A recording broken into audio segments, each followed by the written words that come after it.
Bien, empecemos. Hoy hablaremos de 4 países que cambiaron el futuro de sus naciones.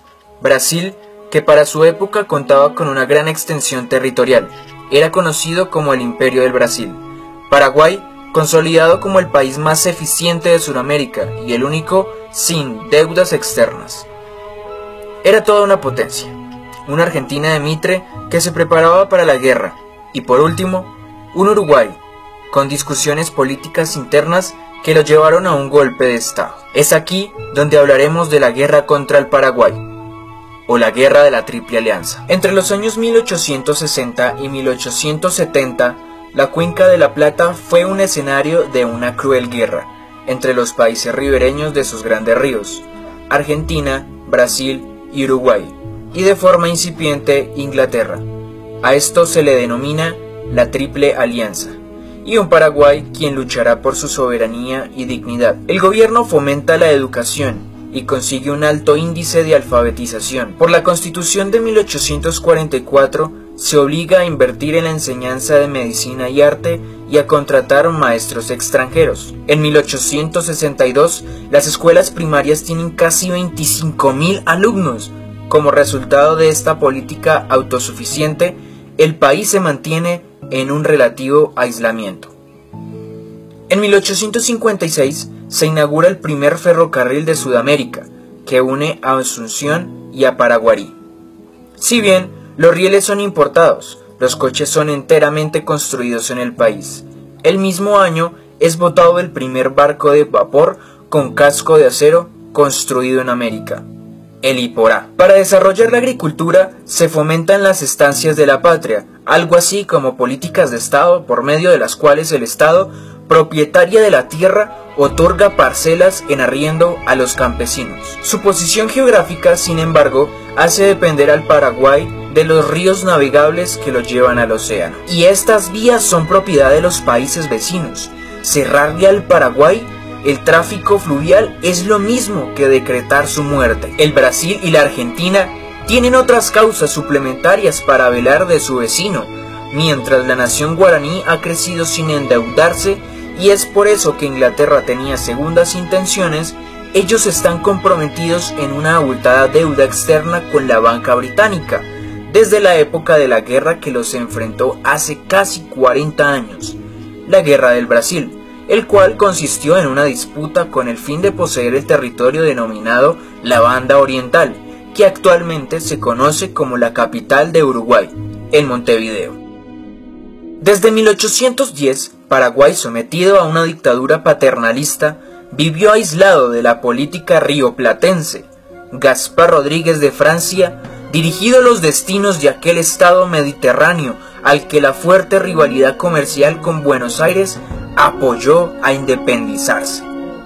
En 1840 falleció Francia y tras un breve intermedio el poder quedó en manos de Carlos Antonio López, quien de hecho se convirtió en gobernante absoluto. En 1862 falleció y su hijo Francisco Solano López, mediante un imaginario constitucional, heredó el poder, y la situación geográfica del Paraguay condenó a este país en un callejón sin salidas. Su puerta al mar, es decir, el libre acceso a las rutas comerciales de ultramar, dependían de los ríos argentinos.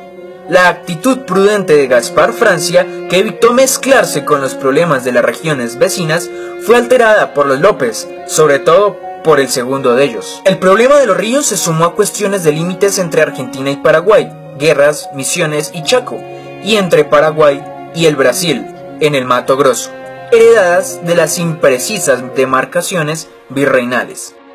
En 1863, la lucha entre blancos y colorados en Uruguay sirvió de excusa para la intervención de Brasil en ese pequeño estado, porque Brasil apoyaba la revolución. En realidad, fue la presión de los hacendados riograndenses, fuertemente interesados en los campos fronterizos, lo que impulsó la actitud del imperio. La República Argentina, dirigida entonces por Mitre, permaneció neutral, y en tanto las fuerzas brasileñas atacaban al país hermano con apoyo de las fuerzas coloradas de Venancio Flores. Los blancos acudieron ante Paraguay en procura de una ayuda, y el dictador López vio la oportunidad de intervenir en favor de lo que él llamaba el equilibrio en la plata. Su advertencia a Brasil para que cesara la intervención en Uruguay no fue aceptada, iniciándose entonces las hostilidades. Brasil era el tradicional rival de Argentina en La Plata, aquel clásico Brasil-Argentina. ¿Recuerdan que Mitre permaneció neutral? ¿Por qué? Porque Mitre era simpatizante de Venancio Flores y el movimiento colorado en Uruguay.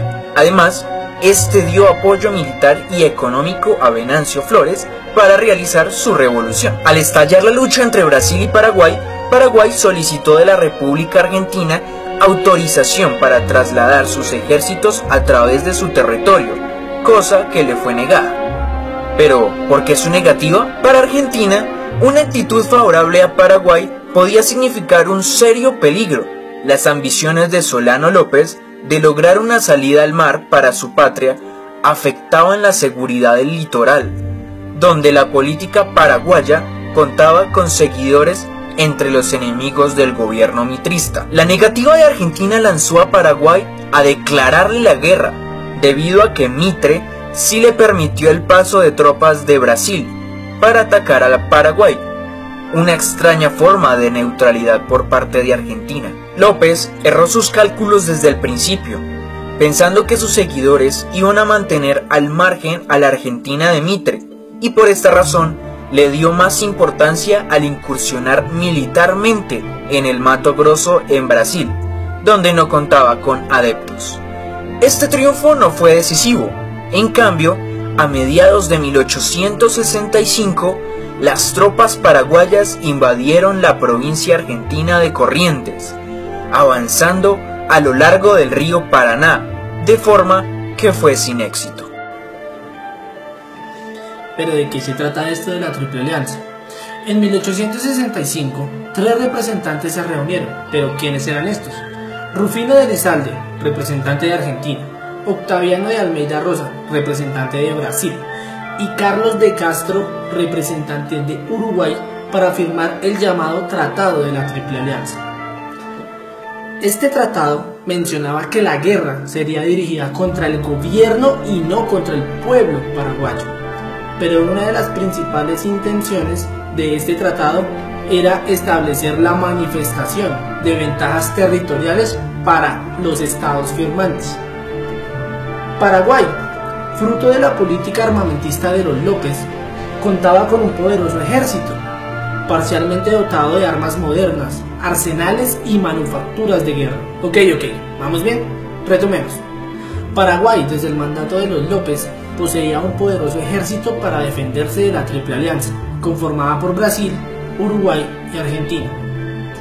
El avance paraguayo sobre la Mesopotamia, pero esperen, Mesopotamia argentina, sufrió un rudo contraste ante la marina del Imperio brasileño en un sangriento combate naval, denominado Batalla del Riachuelo, en 1865, donde, pese al valor de los paraguayos, su escuadrilla quedó fuera de combate y los ríos en poder del enemigo. Más adelante, en 1865, tropas paraguayas se rindieron en Uruguayana, cuyo territorio pertenecía al Imperio de Brasil. Cerca de 30.000 hombres había empeñado López en esta ofensiva y tras la derrota citada debió ordenar su repliegue. Desde 1866, Paraguay, librado a sus solos recursos, cortada toda comunicación con el exterior, se limitó a una desesperada acción defensiva que solo prolongaron el coraje de sus soldados y la ceguera y el despotismo de López, confiado en su eficaz sistema de fortificaciones. La ofensiva aliada al suelo paraguayo fue seguida por diversos encuentros, generalmente desfavorables a Paraguay. Esta unión de soldados ya conformaba más de 25.000 hombres. En septiembre de 1866, un asalto frontal contra las trincheras paraguayas que guarecían aquella fortaleza terminó en un desastre. El bombardeo naval de la escuadra brasileña en los atrincheramientos del enemigo y las tropas terrestres dirigidas por Mitre sufrieron un duro revés. Solo el ejército argentino perdió más de 5.000 hombres. Pese a Curupaytí, la derrota paraguaya era cuestión de tiempo. Los ejércitos enfrentados se debatieron en nuevos y sangrientos encuentros. El 5 de enero de 1869, las fuerzas de la Triple Alianza entraban en Asunción. López, entretanto, y dispuesto firmemente a no rendirse, había comenzado una retirada hacia el norte, específicamente a Cerro Cora, seguido por una escasa y desnutrida tropa de 2000 hombres y el resto de un pueblo abnegado y enfermo, afectado por el hambre y el cansancio que dejaba a su paso los cadáveres de los paraguayos que no podían continuar. Este peregrinaje se prolongó hasta marzo de 1870, día en que el mariscal López, al mando tan solo de un grupo de 400 hombres, fue atacado por una columna brasileña, y este fue dado de baja de un sablazo en el vientre a orillas del arroyo Aquidabán. La guerra del Paraguay, que constituyó un verdadero genocidio, había terminado definitivamente. Alrededor de 700.000 paraguayos sucumbieron en ella, quedando solamente 150.000 mujeres, hambrientas y enfermas, y unos 1.500 hombres, que eran ancianos, niños y mutilados de guerra. El país hermano había sido trágicamente exterminado. Sobre él pendía una tremenda deuda económica y las epidemias de cólera y fiebre amarilla seguían causando estragos. Es el momento en que Brasil reclamó para ellos mismos sus derechos sobre los territorios en conflicto, pero Paraguay expresó, a partir de un nuevo principio proclamado por el ministro de Relaciones Exteriores Mariano Varela en un mensaje del día 27 de diciembre de 1869. La victoria no da derecho a las naciones aliadas para declarar por sí límites que no son suyos.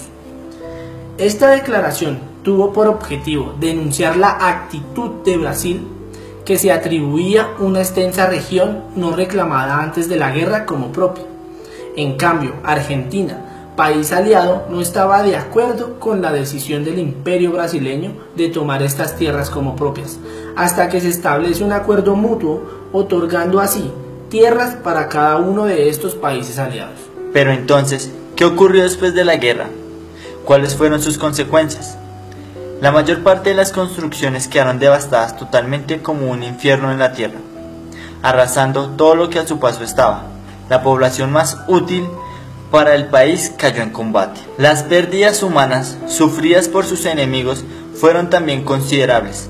Las secuelas de la guerra se dejaron sentir por un largo tiempo en la República y Argentina. El conflicto no terminó con el cese del fuego. Los problemas pendientes fueron resueltos por la diplomacia, aspecto que al imperio brasileño impuso a los vencidos los límites que le convenía, como si ya no les bastara con arrasarlo todo. La República Argentina negoció largamente los territorios en conflicto, tras haberse iniciado la paz con la generosa doctrina de Varela, ministro de Relaciones Exteriores de Paraguay. La guerra contra el Paraguay dejó otras consecuencias sociales y demográficas. En 1871, la fiebre amarilla asoló Buenos Aires. El 15% de la población murió a causa de la infección y hasta los miembros de la Comisión de Higiene se contagiaron. El virus aparentemente se propagó en los campamentos militares. ¿Fue la epidemia una suerte de venganza póstuma? No se trata desde ya las maldiciones históricas, pero sí de reafirmar que las guerras nunca terminan con la última batalla. En los años posteriores se produjo además un masivo éxodo de correntíos hacia un Paraguay habitado solo por niños, ancianos, muchachas solteras y viudas. El entrecruzamiento de sangres y apellidos permitió con el tiempo cerrar algunas heridas del pasado cruel. De todos modos, el Paraguay nunca se repondrá completamente del mazazo que en 1865 le dieron sus actuales socios de Mercosur. Es de lejos el país más pobre de los cuatro. Muero con mi patria, se dice que pronunció López al morir y tal vez sea una de las frases más acertadas. Para concluir, cada país miembro de la Triple Alianza tenían ciertos intereses propios, los cuales fueron: primero, expansionismo brasileño, mantener controlada la provincia brasileña de Mato Grosso, adquirir zonas templadas, aumentar la población de raza europea y obtener buenos suelos. Segundo, libre navegación de los ríos para Brasil y Buenos Aires. El primero, por ser el río Paraguay una importantísima vía de comunicación, y el último, deseaba mantener su monopolio que se veía amenazado por Paraguay. 3. Situación de Uruguay. El Partido Colorado Liberal apoya a Buenos Aires y al Imperio, y el Blanco Federal se opone a estos. Brasil ocupa Montevideo para sus propios intereses, ganando terreno el Partido Colorado. 4. Intereses británicos. Destruir el promisorio modelo paraguayo, libre de deudas antes de que su ejemplo se expanda hacia las demás naciones sudamericanas, haciéndole perder a Gran Bretaña su dominio económico. 5. También Paraguay perderá territorio con Bolivia, pero esto ya es en el siglo XX, en el que se conoce específicamente como la Guerra del Chaco, que fue entre los años de 1932 a 1935, pero ya este es otro contexto que no va a tratar en el presente video. Posterior a esto, el país paraguayo perdió un 66% de su territorio, equivalente a 2/3 de este, de los cuales el 29% fue obtenido por el Imperio brasileño y el 37% restante a las Provincias Unidas de Argentina.